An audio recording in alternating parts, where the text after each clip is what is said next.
Hi నమస్తే, welcome to popcorn Masti YouTube channel. ఎందరో మహానుభావులు అందరికీ నా వందనాలు. దయచేసి ఈ వీడియోలోకి వెళ్ళే ముందు మా పెద్ద నాయన కోసం ఒక లైక్, సబ్స్క్రైబ్ బటన్ ప్రెస్ చేసి ఆయన దిల్ ఖుష్ చేయండి ప్లీజ్. సో ఈరోజు వీడియో ఏంటంటే సమంత రూత్ ప్రభు.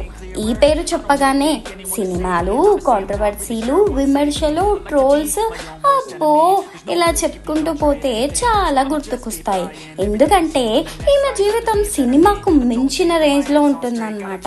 శామ్ జీవితంలో హ్యాపీ మూమెంట్స్తో పాటు ట్రాజడీ అనిపించే సంగతులు కూడా చాలానే వినిపిస్తాయి. ఈ మ్యాటర్ని కాసేపు పక్కకు పెడితే ఈరోజు సమంత గారి పుట్టినరోజు. 37 పుట్టినరోజు సందర్భంగా సమంత గారు ఎన్నో విభిన్నమైన సినిమాలు నటించారు. శామ్ వ్యాపారవేత్తగానే కాకుండా ఇప్పుడు ప్రొడ్యూసర్గా కూడా మారింది. ఈరోజు శామ్ బర్త్డే సందర్భంగా మా ఇంటి బంగారం అనే టైటిల్తో పోస్టర్ని విడుదల చేశారనమాట. ఆ పోస్టర్లో సమంత చీర కట్టుకొని చేతుల్లో తుపాకీ పట్టి సీరియస్ లుక్తో కనిపించింది. ఈ పోస్టర్ చూసిన ఫ్యాన్స్ అందరూ ఫిదా అయిపోతున్నామని కమెంట్స్ పెడుతున్నారు. శామ్ బర్త్డే సందర్భంగా ఈ పోస్టర్ రిలీజ్ చేయడం ఫ్యాన్స్ కి పండగనే చెప్పాలి. సో ఇదన్నమాట అప్డేట్. ఇట్లాంటి అప్డేట్స్ కోసం please like, share and subscribe to popcorn Masti YouTube channel. నవ్వుతూ సబ్స్క్రైబ్ చేయండి ప్లీజ్.